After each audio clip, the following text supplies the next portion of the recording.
You know that moment when your phone starts ringing, and before you even look at the screen, your body tightens just a little?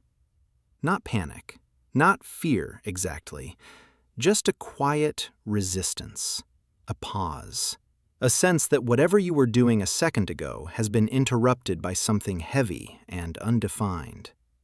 For some people, that moment barely registers. For others, it's familiar in a way that's hard to explain. You don't hate the person calling. You're not avoiding connection. You might even want to talk to them.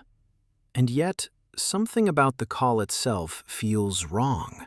Too sudden, too exposed, too much all at once. This is one of those traits that tends to get mislabeled. People joke about it. They call it laziness or antisocial behavior or this generation's problem. Sometimes it's framed as rudeness, sometimes as anxiety. And often the person experiencing it quietly absorbs that judgment, wondering why something so simple seems to take so much energy. But this isn't a flaw. It's a pattern. And patterns don't come from nowhere. What we're really talking about here is the psychology of people who hate phone calls. And it's rarely explained in a way that actually feels true to the experience. Because there's more going on here than most people realize. On the surface, a phone call seems like the most human form of communication. Voice, tone, immediate feedback. But psychologically, it's one of the most demanding. When a call comes in, your brain has to switch contexts instantly. There's no warm-up, no buffer, no time to organize your thoughts or regulate your emotional state. The social demand arrives fully formed, without warning. Neuroscience research on cognitive load shows that the brain experiences unexpected social interaction as a mild stressor, especially when it interrupts focused attention. Even small interruptions activate the brain's alert systems. For some nervous systems, that activation settles quickly. For others, it lingers. The body stays slightly braced, as if it needs to perform in real time without rehearsal. Texting, email, voice notes, they all allow for modulation. You can pause, you can reread, you can respond when your internal state matches the interaction. A phone call removes that layer of control. Everything is live. Tone, timing, emotional nuance. There's no undo. What looks like avoidance is often sensitivity to that intensity. Over time, this sensitivity doesn't appear randomly. It develops through experience. Many people who struggle with phone calls grew up in environments where communication felt unpredictable. Maybe conversations escalated quickly. Maybe tone mattered more than words.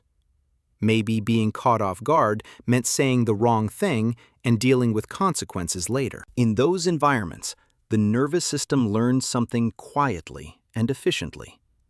Unexpected direct interaction requires vigilance. It's not a conscious belief, it's a bodily memory. The body remembers what it was like to be put on the spot, to have to respond instantly, to manage someone else's emotional state in real time. So the system adapts. It prefers communication with space, with clarity, with edges that are defined.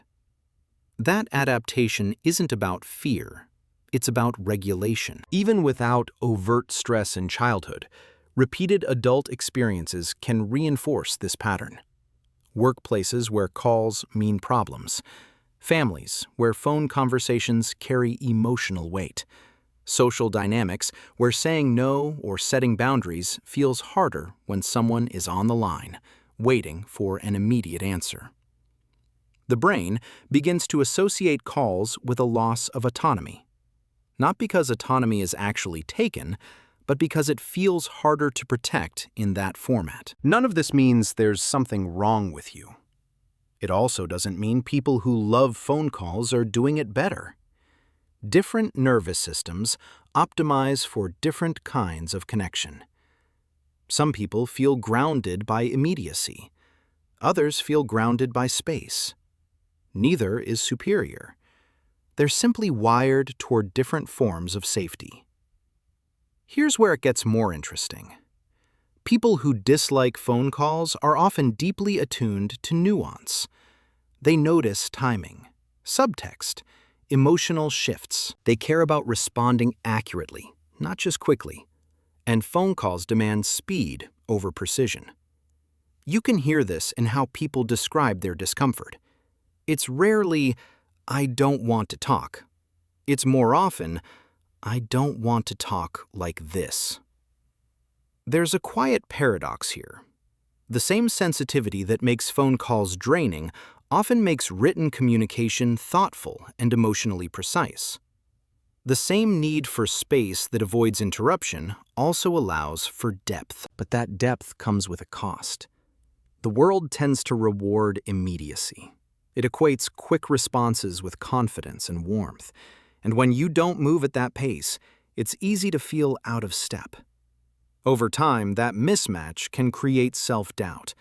You start questioning whether you're being difficult, whether you're missing something everyone else seems to handle effortlessly. But what's actually happening is a difference in how your nervous system manages social energy. Phone calls compress time. They collapse preparation, expression, and interpretation into a single moment. For some people, that compression feels efficient. For others, it feels invasive. Not emotionally invasive, cognitively invasive. It pulls resources all at once, without warning. And here's the part that rarely gets named. Disliking phone calls doesn't mean you dislike people. It often means you care about interactions enough to want them to feel aligned. You want to show up fully, not reactively. You want to choose the moment, not be chosen by it. That preference can look like avoidance from the outside. From the inside, it feels like self-respect. This isn't about better or worse. It's not about becoming more outgoing or more resilient. It's about understanding the architecture of your attention and your nervous system. When you see it clearly, the shame tends to loosen its grip. You stop forcing yourself into formats that drain you, and you stop judging yourself for needing what you need. You're not broken for feeling this way. Your experience makes sense. It fits into a larger pattern of how humans adapt to their environments and protect their internal balance. And within that pattern, there's value, thoughtfulness, depth, intention.